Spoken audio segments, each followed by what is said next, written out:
Welcome to the Michael Rosmer and John Sue's video battleathon inspired by Gary Vaynerchuk.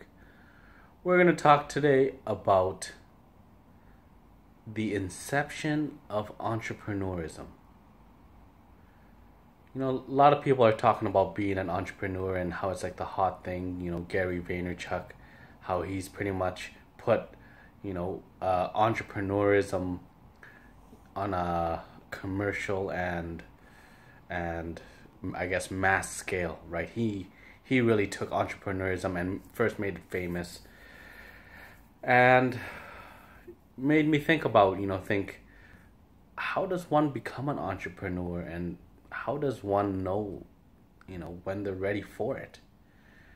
And I realized that the key belief every entrepreneur has, that first moment of inception that the seed is planted, is when they say to themselves, I can do it better.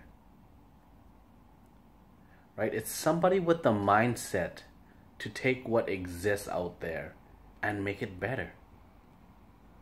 Make it that drive to always want to improve something rather than to do things just good enough. Right? And it's majority of your thoughts, whether it starts when you're a kid selling stuff or seeing some kid mow the lawn and they think, man, that guy's an idiot, he's charging way too cheap. Or as a person in junior high or a high school who thought, oh, I hate school, if I could design school for something, I would do it this way. But it's that moment of inception when you strongly believe that you can do it better. I think that's the moment that an entrepreneur is born. And just because you have that thought, it doesn't mean that you're welcome to the club of entrepreneur. Because as with every idea, an idea is a seed. And with that seed, just because the seed's planted in the ground, if you don't water that seed, it never grows. So, okay, you can do it better. You've planted the seed. Now you got to keep watering it with thoughts, with actions, with life experiences, right? You got to hammer those things in over the years, because when you're a kid up to 18, you're pretty much living at mom's house, and you really don't got the resources to do much except for sell your labor. But that's not really an entrepreneurism. You're basically a little kid selling his time, selling his body. You're how do we say, an entrepreneur who thinks they're an entrepreneur, but they've actually just got themselves a job, right?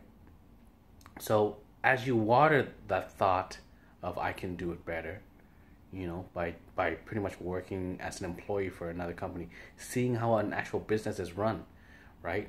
And you're always thinking to yourself, I could do it better, I could do better. That's how you water the seed to the one day when eventually the seed sprouts and then it starts to grow underground. And you come to that moment, maybe in your 30s, your 20s, who knows where, but you're usually in a business where you think, I could be better than the boss. I could run this business better than him because he's an idiot. Here's a real world truth marker. Whether you're small business or big business or government, the truth of the matter is a lot of these huge multi-international organizations are run terribly and they're inefficient. Like the biggest employer with the most inefficiencies would be the government. I have friends who work for big corporations like IBM and all these huge names, and they were telling me stories of what actually happens in these corporations, and it makes me wonder to think, like, how are these multi-billion-dollar companies running so inefficiently? Right? But that's the fact of things. That's the nature of things, right?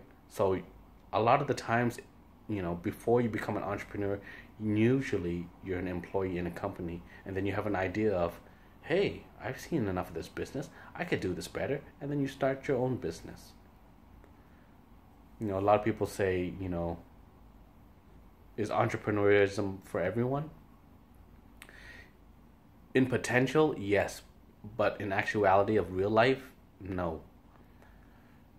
Entrepreneurism is definitely not for the weak of heart, definitely not for somebody who's not able to take a punch in the head, right? If you don't deal well with failure and you don't deal well with negativity, entrepreneurism ain't for you, because yeah, entrepreneurism is always full of negativity. Why? Because you're always trying to improve, and there's more testing and failing than there are actual successes. And that's the truth of being self-employed, and that's why most people won't last as an entrepreneur. They might try it, they might tell themselves that they're an entrepreneur, but at the end of the day, they're not. You know, everyone has that fantasy of, I want to be my own boss.